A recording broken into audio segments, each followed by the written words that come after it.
How are you, Mr. Patton? I'm great. Fantastic. Congratulations on the film. Thank you. It's a long way from Ratatouille, isn't it? It is quite a, yeah, it's quite a leap. Right. Now, how did you get attracted to your character, Matt? Well, you know, when I first got handed the script, it was exciting and very exhilarating and very terrifying that I was being given such a nuanced role that I wanted to not mess it up. There's a million ways for a role like this to go wrong. So, you know, I think what attracted me was the amount of work I was going to have to put into it. And I worked with an acting coach and I worked with a physical therapist and really got all that down. So as far as his characteristics are concerned, I just love that it's so realistic to have a guy that is someone else's conscience and someone else is like, this is what you need to do in your life and you need to change this. And he's clearly not taking that advice for himself. I just, you know, that is such a very real thing. You're right. Yeah. Yeah, he's not. But the beauty of it is you eventually become the heart of the film. Oh, thank you. The character. Thank you. He is the conscience of Mavis, of Charlize Theron's character. Right. And you're right, he's not actually taking his own advice. No. She has license just to go, I don't need to listen to you because you're not doing this.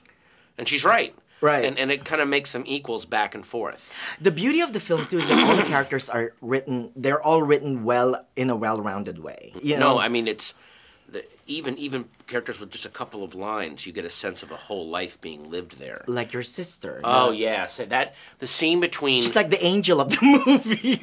Or is she a the demon, devil. though, because she really, without revealing too much, the scene between Mavis and my sister, Sandra, who's played by Collette Wolfe, the last scene in the movie is the best scene in the movie. That scene is amazing.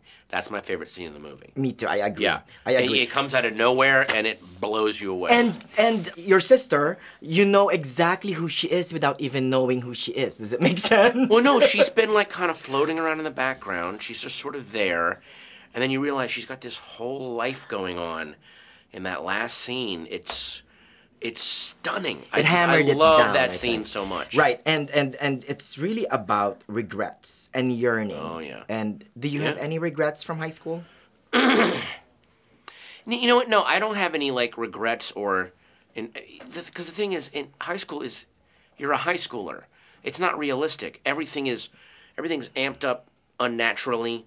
And so people who have regrets in high school, it's like, but you were a high schooler. That doesn't count. The stuff that you did. You know, you're supposed to be flailing around and making mistakes. So people who say they have regrets in high school, I just think they're like, oh, that's such a huge mistake. So it's like having regrets about a dream you had. Exactly. Oh, why didn't I sprout wings in that dream? It's like, it wasn't real. What are you talking about? And you're exactly talking about Mavis Gray's character. Yes, exactly. Isn't that amazing? Yeah. I totally enjoyed it. So how did you go into the research, though, of the character itself? I just really sat down with the acting coach and went over, like, you know, what this accident would have been like, wrote out what the accident report might have been like, wrote out what I remembered of the incident, and became very comfortable with the fact that my character doesn't remember everything exactly, which is what you do in trauma. Because when I worked with the physical therapist, she's like, he's not going to have the clearest memory of what happened. Right. But he'll have to still recover from these injuries, and the recovery can be just as traumatic as the incident itself. And Mavis was not helping in Not recovering at all. No. Yet I identify with her, and that's sad. Yeah. Oh no, you're so rooting for her. So. I know. Yeah. Thank you so Thank you, much, Manny. I Mr. appreciate it, man. You're welcome. Congrats again. Thank you. I appreciate.